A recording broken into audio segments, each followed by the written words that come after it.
High,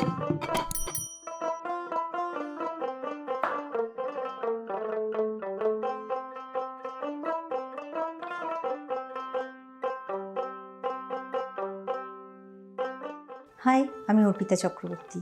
তোমাদের সকলকে স্বাগত জানাই স্বাদ কাহনি। সরস্বতী পুজোর স্পেশাল রান্নায় আজকে তোমাদের দেখাবো চাটনি, টমেটো, খেজুর আর আমসত্ত্বের চাটনি। আমরা বাঙালিরা প্রত্যেকে চাটনি খেতে খুব ভালোবাসি। এ বিয়েবাড়ির শেষ পাতে হোক, পুজো বা প্রতিদিনের খাবারে। তাহলে চলো শুরু করি।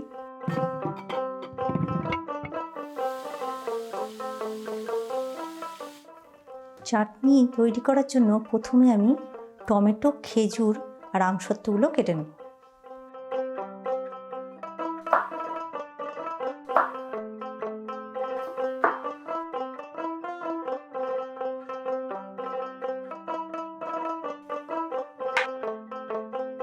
চাটনিটা আমি সর্ষের তেলে করব। তার জন্য এখানে আমি 1 টেবিল স্পুন মতো সর্ষের তেল দিলাম।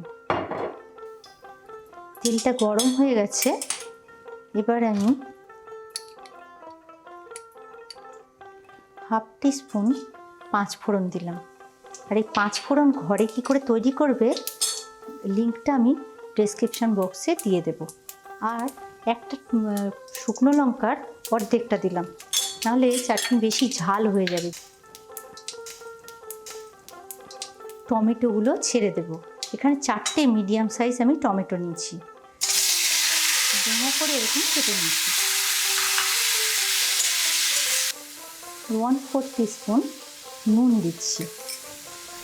খুব ভালো করে টমেটোটা কষে নেব।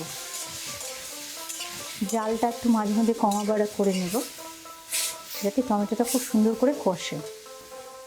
টমেটো যখন চাটনি করবে চেষ্টা করবে 1 মাপের কাটার, আর একটু ছোট করে কাটবে। তাহলে যেমন চাটনিটা খেতেও ভালো লাগবে আর ঝটপট রান্না হয়ে যাবে। আর কখনো ঢাকা দিয়ে করবে না, তাহলে পুরো টেস্টটা নষ্ট হয়ে যাবে, কারণ সেদ্ধ সেদ্ধ লাগবে। এবার আমার অনেকটাই টমেটোটা গলে গেছে। এবার আমি এর মধ্যে দিচ্ছি খেজুর। আমি এখানে 50 গ্রাম খেজুর নিয়েছি। এটাকেও এর সঙ্গে এবার কষে নেব। জালটাকে একটু কমা বাড়া করে কষবো, যাতে পুড়ে না যায়। 5 থেকে 6টা গোটা খেজুর এখানে টুকরো করে আমি দিয়েছি।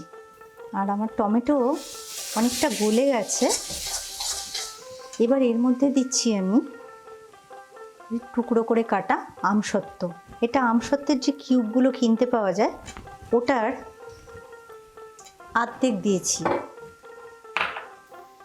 এবার এর মধ্যে আমি 1/2 টিস্পুন হলুদ দিচ্ছি, কারণ আমার টমেটোটা সেদ্ধ হয়ে গেছে, ওই জন্য আমি এখন হলুদটা অ্যাড করলাম। অনেক সময় আগে হলুদ দিলে টমেটোটা সেদ্ধ হতে চায় না। চিনি দিচ্ছি, 4 টেবিল চামচ চিনি দেব। তোমরা যদি মিষ্টি কম খাও কম দেবে, বা বেশি খেলে আর একটু বেশি দেবে, কারণ টমেটো অনুযায়ী এই মিষ্টিটা ঠিক আছে। চাটনিটা আমাদের হয়ে গেছে। 1/2 টিস্পুন ভাজা মশলা দিচ্ছি। 10-15টা মতো কিশমিশ আর এই 4-5টা কাজু একটু ভেঙে এভাবে দিয়ে দিচ্ছি। আর সবগুলো যাতে ভালো করে মিশে যায়, তার জন্য খুব সামান্য জল। চাটনি আমাদের হয়ে গেছে। এবার আমি গ্যাস অফ করে দিচ্ছি আর তুলে সার্ভ করব।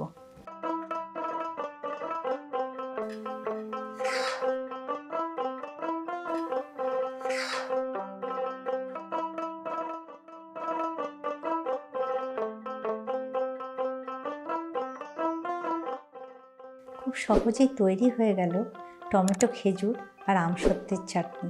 আর বেশি সময়ও লাগলো না। আমাদের প্রতিদিন খাবারের শেষে একটু শেষ পাতে চাটনি খেতে খুব ভালো লাগে। বাড়িতে অবশ্যই বানাবে। আর এই রেসিপিটা কেমন লাগলো কমেন্ট বক্সে কমেন্ট করে জানাবে।